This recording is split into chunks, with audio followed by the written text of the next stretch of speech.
Hi guys, good morning. It's been a while since I've been on where we have had a talk, one-on-one talk. And so I just wanted to come on this morning for a little bit. Actually, I'm just putting my thoughts on record here, and if it works out then I'll post it. If it doesn't, I won't. But I'm at my kitchen table. I'm having my concoction here. And I'm just having thoughts, just reflecting on life. The family is not quite up yet. They're getting ready to get up. And I just thought that I should say some things about becoming, some things that I have realized since I am becoming a middle aged woman. I think I've gained the right to, at my age, to formulate an opinion and have some suggestions for um, younger ladies. The reason I'm doing this is because I find that it's not talked about a lot. I don't know if it's because it's pushed under the rug, embarrassment, whatever. I'm not sure, really. But I find that it's not discussed a lot, even among ourselves, right? Um, Ladies that are my age, before we go any further, let's have a quick word of prayer. I always like to commit myself when I'm in these internet streets before the Lord. Father, we thank you so much for another opportunity, for a beautiful day, for waking us up in our right frame of mind. Thank you so much that you are King of Kings and Lord of Lords. And we ask that at this moment, as we're about to edify each other, inspire each other, and learn from each other, that you'll let myself and the persons on the other end of this camera gain a blessing in Jesus' name. Amen. And so, guys, I just think that perimenopause, menopause, all of this is not discussed enough, even among friends. I don't have a lot of friends. I've never been one to have a lot of friends, but I have a few. And I started having some symptoms. And it's so funny. I started having them, and I just thought I was just tired, um, with COVID and all of that.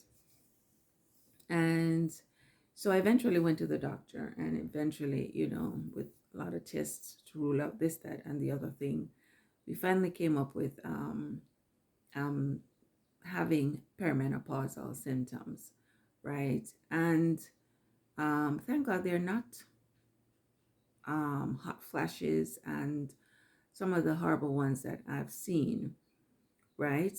And what that tells me is if a young lady knows what to expect as she's approaching um, um, midlife, right? And this midlife change comes, she is better prepared to get milder symptoms, and so it makes life a little bit easier on everyone, her family and everyone, right? So education, information, discussions, and so on, I think is what helps. So anyway, I had a couple of friends, church sisters, and it just I got to the point where I just got overwhelmed, and I reached out to one in particular. And it's just by reaching out to her that she made it known to me that she's been going through this. She had been diagnosed. She's a little bit older than I am, around about the same age as I am. I'm right up under there, where I'm middle aged. I'm more middle aged than I am not.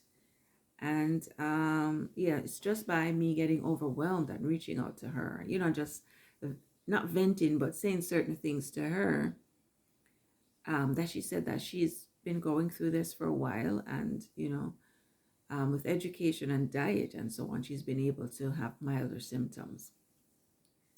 So I believe that even though it's something that they say you must go through, your hormones are doing something, your body's changing and so on, it's a reality. But I think if it's discussed enough and you're prepared enough, then the symptoms will be milder, because it's an hormone imbalance and other things, among other things, that makes it worse, right? Anxiety, depression, and all of these things.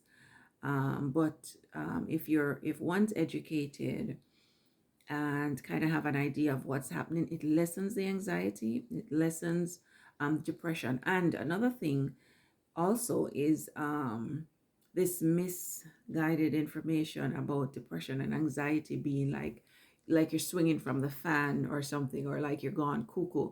Doesn't mean that you're not depressed. I mean, that doesn't mean depression and anxiety, right? You can be mildly depressed um, and anxious to the point where it affects your life. When it starts to affect your life, your sleep, and so on, that's when it is a problem. Everyone, I think, has some form of anxiety. Even those of us who are healthy or considered very healthy have some sort of anxiety and some sort of, depression. Life is stressful. Life is hard. The Lord tells us that. But when it starts to affect your life, right, that's when it becomes a problem. Sleep pattern, when it starts to affect your sleep pattern, your mood, and you're not able to control it anymore, and your coping skills aren't working anymore. That's when it becomes a problem. And maybe at that time is when you're probably diagnosed with it, someone. But I wasn't at that point. My problem was I started having problems sleeping. And if that happens, then um, it's just a matter of time before things starts to go downhill. So with my medical background, I knew that this would be a problem. So I started addressing that early with um, some research. But I found that asking older women, it's like childbirth. They don't remember what happened and so on. But so I'm here this morning trying to help some younger person than myself, prayerfully, to start to do things way ahead of time before you get to middle age. First of all, you have to realize that it's gonna happen, right? And by the way, the red light that we have in here is nothing funky going on. It's just that we have some baby chicks. You might be even able to hear them. And so, we have the heated lamp on. So anyway, yeah, so I just wanted to come on and give a little bit of information. Now, remember, this is my story. This is what's happening to me. And this is no different from me telling or talking to a girlfriend um, that about what I'm going through. All right. It's not written anywhere. It's not Bible. This is just my story. Right. The first thing I wanted to get on are emotions. Right. If you can learn from early in life, I'm talking about starting at 28, I'd think maybe 28. Um, by the time now they say that perimenopausal starts very early, around 35, so on. But if you can get your emotions taken care of from early and realize one true thing about your emotions, that you can control your emotions, and even though we're women, you do not have to be an emotional wreck, because good mental health is very important when you start to hit perimenopausal, right? You need to have a, um, a sound mind. The Lord helps us to do this. And I want to tell you, emotions, if you're not able to control your emotions, your mind will have a field day with you. All right. So start to learn to control your emotions, grow a backbone. I'm not saying that emotions don't protect us and so on and so forth, but try not to let your emotions get the best of you, right? And I'll probably elaborate on that a little bit more. Um, the next thing is start to put things into perspective, what means more to you in life, because if you're not able to do that, you're going to be running in circles. You're going to try to be pleasing people. And people pleasing at this age is a no-no, because you're going to finally realize that it's not possible to please everybody. Yourself is going to be your priority. You're going to have to be taking care of yourself on a different level when you get to perimenopause, menopause. And I think that's what happens when, a lot of people, a lot of older women testify about when they get to 50 or 60, they start to come into themselves, they start to feel more confidence and so on. I honestly believe now that this is what's happening. You have now realized that you have to stop the people pleasing. You have to know, I wouldn't say dismiss because it sounds like a very strong word, but you have to learn to say no, right? You have to learn to take care of yourself and not feel guilty about doing that, because you're going to have to take care of yourself, right? You're going to have to start eating differently. You're going to have to be intentional about getting rest, pacing yourself when you're getting your duties, because your duties aren't going to stop, but you're going to have to take breaks. You're going to have to slow down, right? You're going to have to, you're not 28 anymore or even 35, all right? When you have lots of stored up energy, your body is going through a change, and with proper nutrition and rest and pacing yourself, know when you're tired, recognize when you're tired, and take that rest, honey, without feeling guilty. And prayerfully at that time, hopefully your children are at that age where they can help themselves. Everything that you have taught them, allow them to do for themselves at this point, right? You'd be surprised to know that they've been taking notes, and a lot of how you've been living your life, they have taken example from that, and they're able to do a lot for themselves, more than we're even aware of. So allow your children to do for themselves what they can. Take care of yourself. All right. Okay, Jordan's just going back and forth there. She's mommy for the baby chicks. So yeah, allow children to do for themselves what they can. Um, Go to bed early. Did I say that? That has to be a priority, girls, ladies. Start to go to bed and get as much sleep as you can on this side of midnight, right? Um, when the sun starts to go down, melatonin starts to build. Take advantage of that. No matter what, I know on the weekends for me, my issue is my husband is off and I feel like I have to spend some quality time and so on. But I try to work around that now. I've learned that I have to be able to, at this point, you have to train your body to go to bed at a certain time. And you have to do that every single night, even on the weekends, to keep that schedule. You're training your body, and that's a beautiful thing. And I think that's God, by God's design, that you can train your body to go to sleep and to do certain things, right? And so try to get up. Well, I'm not going to say try to get up early in the morning, because I've found that that doesn't work for everybody, because that does not work for my friend. But I find that if I go to bed, I start putting my scarf on at about 8 o'clock. Be in bed by 8:30. Prayerfully, I'll fall asleep by 9. And if I get enough sleep and I get up around 4 or 5, I am okay, right? And for me, what lessens my anxiety, and I'm not talking about anxiety about swinging from the fan and running around, like a chicken cut off with its head cut off. That is anxiety, yes. But anxiety can be just feeling overwhelmed, and the mind load, the responsibility of wearing a lot of hats in your family. That load can be overwhelming at times, and it causes a little bit of anxiety, and it starts to disturb your peace and your mental well-being. So for me, I find that if I get up early in the mornings and I prep my meal, nowadays I am not cooking 3 meals a day, right? I try to cook, make sure that my family has one cooked meal a day, right? And we can float around the other meals and so on. But if I can get up and I can prep that meal early in the morning before the sun is up, it does something to me. And that's what I'm saying about start early to get to know yourself, what works for you, what makes you happy, right? That makes me happy. If I can get up and start prepping that meal, start putting out my children books, and I know this is what we're going to study today. This is what we're going to work on today, and that's it. I where I'm going to cut off. I set a point where I'm going to cut off and I stick to it. And I don't try to be, what do you call it? The super mom, right? I have realized that I need to set a perimeter or a time for cutoff, and I stick to it.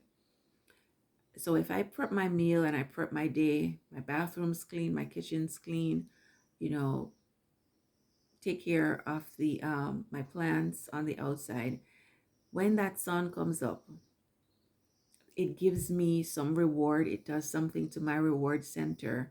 It gives me happy hormones. That works for me. And so that's what I'm saying.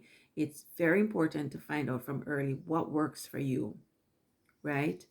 Don't be careless anymore. Don't be reckless anymore. Don't be carefree anymore when you get to about 28. Start to look into these things and get to know yourselves and create a pattern for yourself so that when your body starts to change, you know, you're already on a program, so to speak. Diet. When I talk about diet, lots of fruits, lots of vegetables. You want to pay attention to liver health, right? And you can do your own research on that. It's very easy. If you're a vegetarian, you're already on track. If you can grow your own vegetables, that's even better, you know, to escape all the chemicals and so on.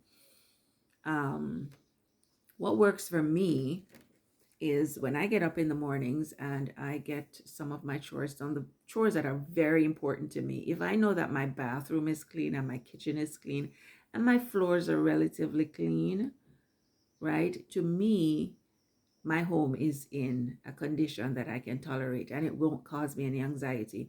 If I'm doing school with the children and I know that my bathroom's not clean, my floor needs sweeping, or my kitchen sink has dishes and so on, it affects my mental health. You see what I mean?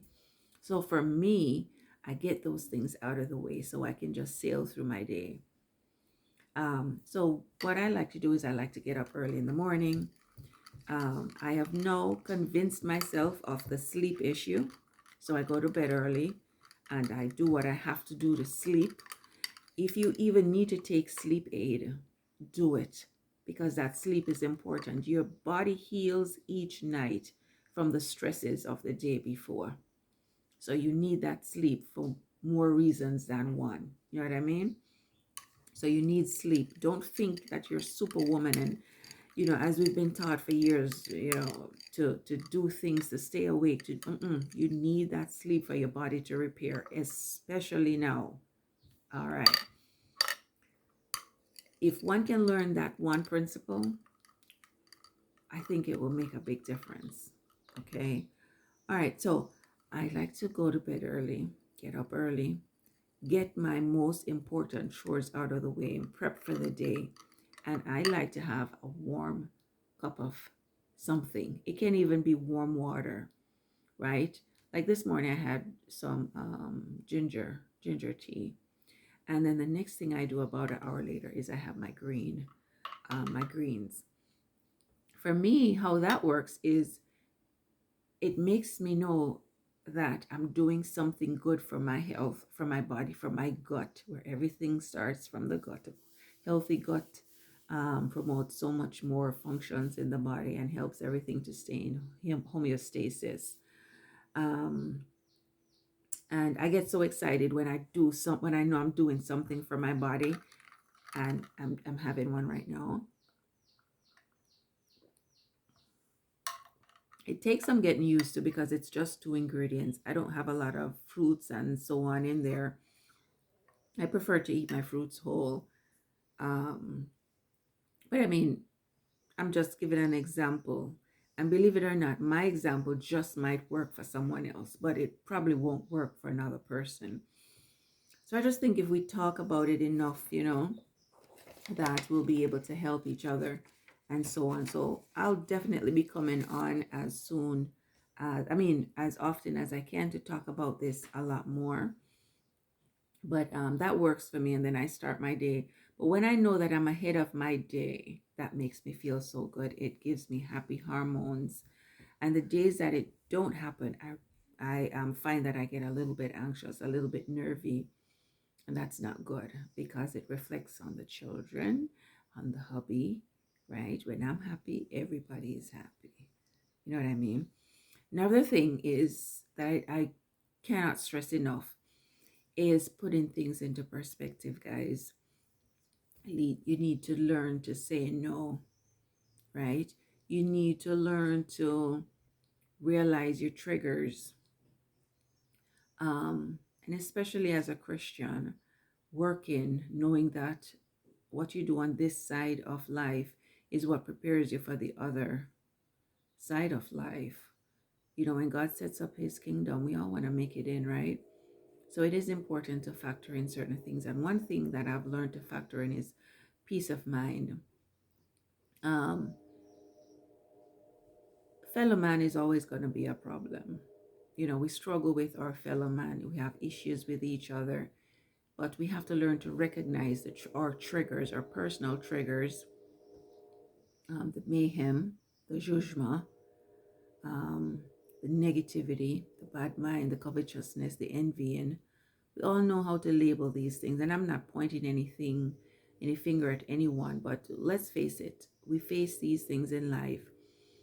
But if you can remind yourself of one thing, that we all have traits of these things, and some are better than others, and some of us struggle with it. Some of us, when we find it in ourselves, with the strength of the Holy Spirit, we rebuke it, right? But some of us, it's become so much a part of us that we become diseased with it.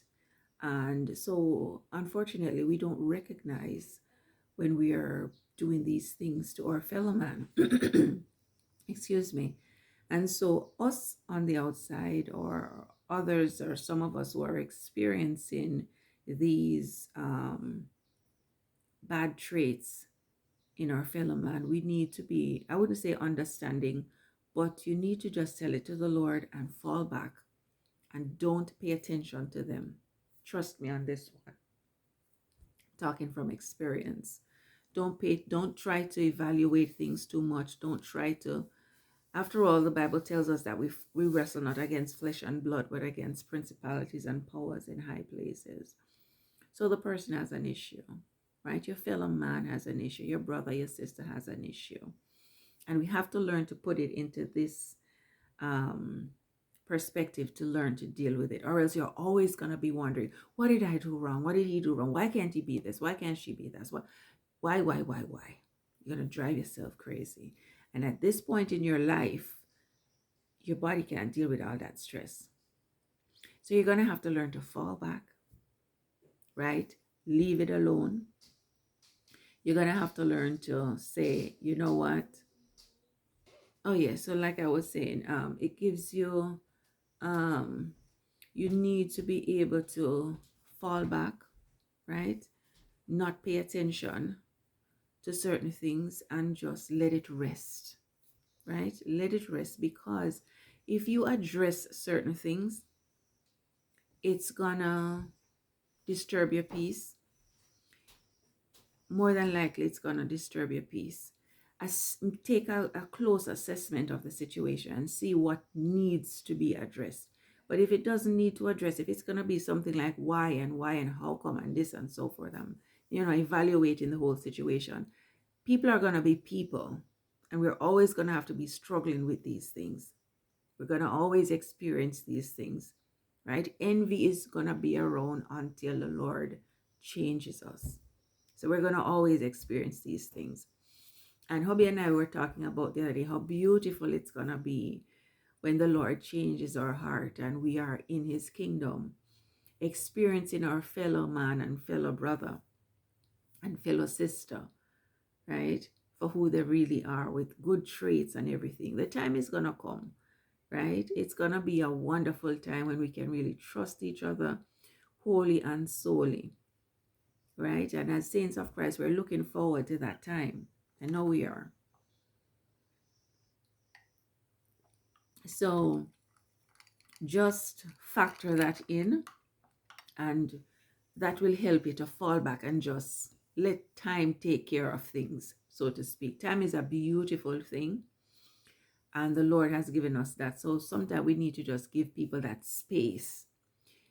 Make sure they know that you don't have anything against them, right? There's no animosity, there's no hate, but you just need some time to just process some things, and you need to fall back because, like I was saying, sometimes when you respond, right, um, and you lose your peace, right, and we lose our peace, what happens next is your portion or your testimony has been spoiled, and that's not our portion, right? Um, and so the enemy has just sabotaged what the Lord has planned for your life, if that makes sense. So just, I'm not going to say just because it seems really simple.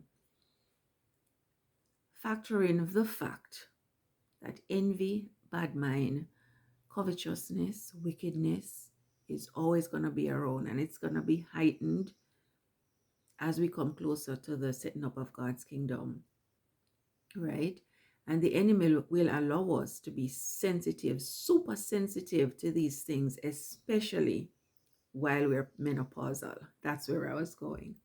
You are super sensitive, and that will be a problem.